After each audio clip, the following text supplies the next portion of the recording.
ఓం నమో నారాయణాయ. సాధారణంగా మనం చూసే దేవుళ్ళ విగ్రహాలు లేదా చిత్రపటాలు నిలబడి లేదా కూర్చుని ఉంటాయి. కాని సృష్టి స్థితి కారకుడైన ఆ శ్రీమహావిష్ణువు మాత్రం ఎప్పుడూ పాలకడలిపై భయంకరమైన సర్పంపై పడుకుని ఎందుకు కనిపిస్తారు?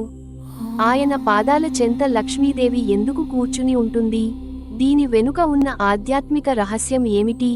ఆధునిక సైన్స్ ఈ రూపం గురించి ఏం చెప్తోంది? 5 నిమిషాల ఈ వీడియోలో ఎవ్వరూ చెప్పని ఆసక్తికరమైన నిజాలను తెలుసుకుందాం.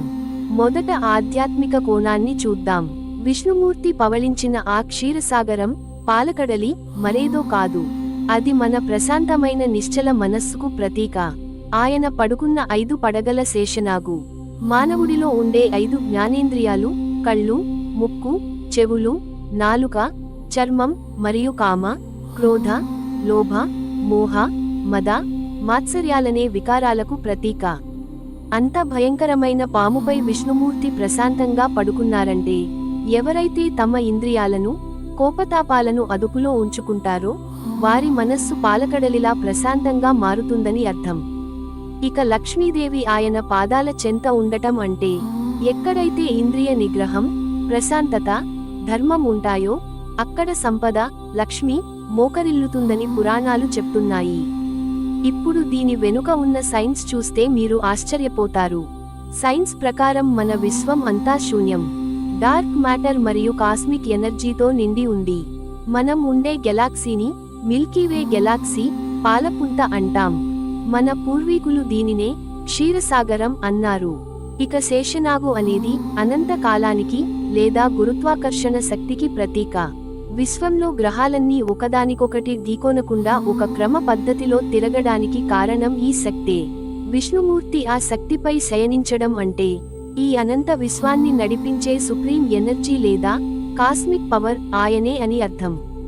క్వాంటం ఫిజిక్స్ చెప్పే ఎనర్జీ స్టేట్ను మన వాళ్ళు వేల ఏళ్ల క్రితమే ఈ రూపంలో చూపించారు. ఈ క్షీరసాగ శయనం ప్రతి ఒక్కరి జీవితానికి ఒక గొప్ప మేనేజ్మెంట్ లెసన్ నేర్పుతుంది. చుట్టూ భయంకరమైన పాము అంటే జీవితంలో వచ్చే సమస్యలు, టెన్షన్లు ఉన్నప్పటికీ ముఖంలో ఏమాత్రం చిరునవ్వు తగ్గకుండా ప్రశాంతంగా ఎలా ఉండాలో విష్ణుమూర్తి రూపాన్ని చూసి నేర్చుకోవాలి. సమస్యలు చుట్టుముట్టినప్పుడు భయపడకుండా ప్రశాంతమైన చిరునవ్వుతో ఆలోచిస్తే ఎంతటి కష్టాన్నైనా నయం చేయవచ్చని ఈ రూపం మనకు తెలియజేస్తుంది. చూశారుగా, మన సనాతన ధర్మంలో ప్రతి ఒక్క చిన్న ఆచారం వెనుక, దేవుడి రూపం వెనుక ఎంతటి సైన్స్ మరియు జీవిత సత్యాలు దాగి ఉన్నాయో. ఈసారి విష్ణుమూర్తి క్షీరసాగ శయనం చూసినప్పుడు ఈ విషయాలన్నీ గుర్తు చేసుకోండి. ఈ వీడియో మీకు నచ్చితే అండ్ ఫ్యామిలీకి షేర్ చేయండి. మరిన్ని ఇలాంటి ఆసక్తికరమైన ఆధ్యాత్మిక, సైంటిఫిక్ విశేషాల వెంటనే లైక్ చేయండి. మీ ఫ్రెండ్స్ కోసం మన ఛానల్ని ఇప్పుడే సబ్స్క్రైబ్ చేసుకోండి. ఓం నమో నారాయణాయ.